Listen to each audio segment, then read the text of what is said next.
name is Mia Foster. I am a mom of 3 boys, 2 of whom are students in the Elk Grove Unified School District. I'm also a co-founder of Elk Grove Homng-Americans. We are a grassroots organization focused on raising awareness of the various issues impacting the Hmong community here in the city of Elk Grove and the larger Sacramento region. Much like what's going on today with distant learning, there are also many Hmong families in the city of Elk Grove and throughout the state who are being impacted by distant learning as well. Unfortunately, we tend to not speak up about it as much, but that is something I'm working on. That's why I'm here.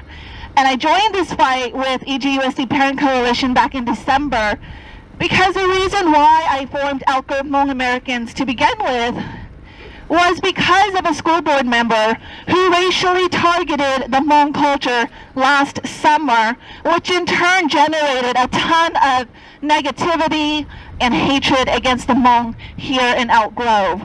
That school board member is now our mayor. But she left a few friends behind on the school board who apparently seem to be insisting on picking up right where she left off. So I guess it is true what they say about birds of a certain feather. When I and many others tried to raise our concerns last summer with the school board, we were shut down. Pretty much like what's going on between the school board and all of you parents here today.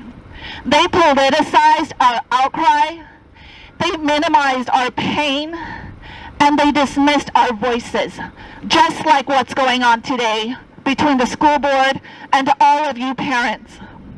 I recognize then a need for a parent coalition of some sort that would give parents in our community a stronger voice in advocating for our children. Because I understand the pain of marginalization.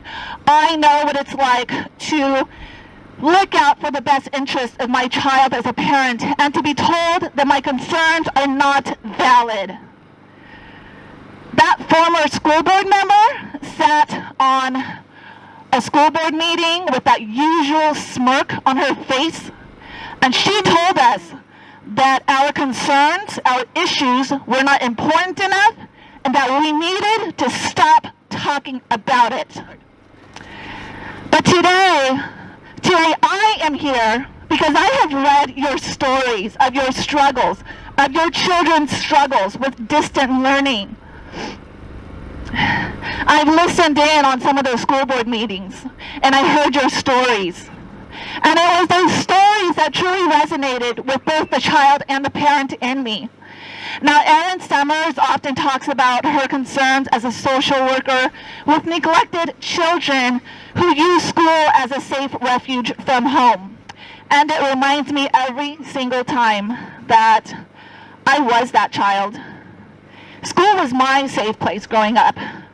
And it destroys me inside to know that there are children out there right now who have lost access to their safe zone.